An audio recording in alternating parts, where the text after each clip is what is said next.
Pnawn da, Huw Stephens. Smai Iestyn. Llongyfarchiadau ar y wyl bendigedig arall. Ydy, mae'n neis. Mae di bod yn haf reit sych yn do. Do. Felly, y pwnc llosg ydy beth sy'n mynd i ddigwydd efo'r dyn gwyrdd na heno. Ie, fel arfer mae'n cael ei llosgu yn dyri ar nos Sul. Ond maen nhw wedi penderfynu peidio wneud eleni achos am resymau amlwg, achos y tanau, o ran parch i bawb. Maen nhw wedi rhoi 80 o dycynnau i'r firefighters, i'r oil leni. Ond beth sy'n mynd i ddigwydd i'r dyn gwyrdd? Dwi ddim yn gwybod, dwi ddim yn syniad beth sy'n digwydd iddo fe. Ddim wedi cael ei dorri lawr mewn i ddarnau man. Wel, fedrwn ni'n bit o'n, na mo, ymlaen at y cwestiwn nesa. Ia, mae wedi bod yn wyl eitha difyr.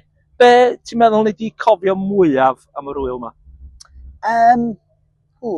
Siwr o fod, fel ti'n deud, achos bod wedi bod mor sych a bod y byd mewn trafferth, yng nghanol yna gyd, mae gennych chi gwyl fel y Green Man sy'n just yn... Mae'r line-up yn wych leni. Dwi'n meddwl bod yn wirioneddol ffantastig. Dwi wedi gweld pobl fel Fortet a Beta Band a Cat Power ymlaen, y pobl felly. Just gymaint o fandiau gwych. So, ie, mae'n lwcus cael bod i Green Man fel ti cwbl o weithiau erbyn hyn, dros blynyddoedd. So mae wedi bod yn un pleserus iawn.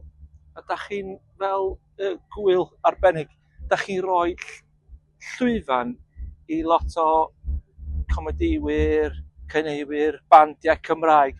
Be ti'n meddwl mae hynna'n golygu i'r pobl yma sy'n torri trwad? Wel, dim fi sy'n bwcio nhw, mae Green Man, dwi'n bwcio'r talking shops, o sgwrsydd dwi'n bwcio pen wythnos yma. Ond o ran y band sy'n chwarae yma, mae'n llwyfan, mae'n awyrgylch gwych, mae'n gynulleidfa newydd fod i weld The Gentle Good, Gareth Bonello yn chwarae i filoedd o bobl o flaen y Walled Garden. So mae'n meddwl lot i bawb sy'n chwarae yma, dwi'n meddwl. I rhai bands, maen nhw'n dod i Gymru am y tro cyntaf i chwarae, a maen nhw'n mynd, waw, mae lle mae'n anhygol, a gobeithio ddyn nhw'n nôl. A wedyn i lot o fandiau Cymraeg sy'n chwarae yma, mae'n hwb arall yn dweud, mae'n llwyfan, ond maen nhw gyd yn wych, felly maen nhw'n heiddi chwarae'r llwyfannau mawr yma. So mae gweld, dwi'n gwybod, Dafydd Owain neu Cyn Cwsg yn chwarae yma, Panic Shack a The Tubs, gymaint o fandiau o Gymru yn y ddwy iaith yn chwarae. Mae yn ei chafbwynt arall yn dydi? Yndi tad. Wel, mae'r wyl yma'n dod i ben cybo hir, a wedyn fydden ni'n symud ymlaen a meddwl amdan y flwyddyn nesaf.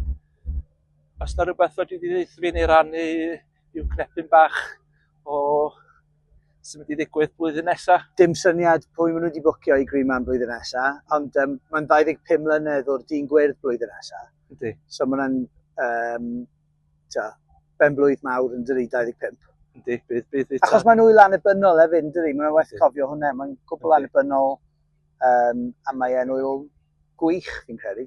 Mae'n bendant yn ein calendar ni.